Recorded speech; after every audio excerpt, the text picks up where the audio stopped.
বিজ্ঞান বর্তমানে অবাক হয়ে গিয়েছে যে যখন আমরা খেজুর দিয়ে ইফতার করা শুরু করি তখন আমাদের শরীরের ভিতরে সারাদিন না খেয়ে থাকার কারণে ভিতরে যে সুগারগুলো থাকলে সেগুলো সব নিচে চলে যায় এবং শরীর একেবারে দুর্বল হয়ে যায়। যখন ফার্স্ট টাইমে আপনি খেজুর খাবেন সাথে সাথে আল্লাহ পাক রব্বুল আলামিন আপনার শরীরের ভিতরে শক্তি দিবে এবং রোগ প্রতিরোধ ক্ষমতা বেড়ে যাবে, বলেন আল্লাহু আকবার।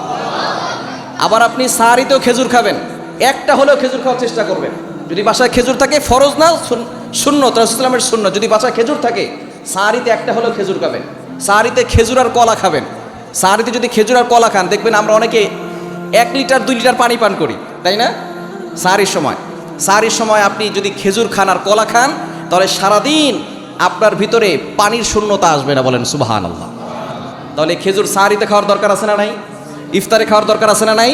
কিন্তু যারা সিন্ডিকেট শুরু করে এরা এই রমজান মাসে খেজুরের দাম সবচেয়ে বেশি বাড়িয়ে দেয়।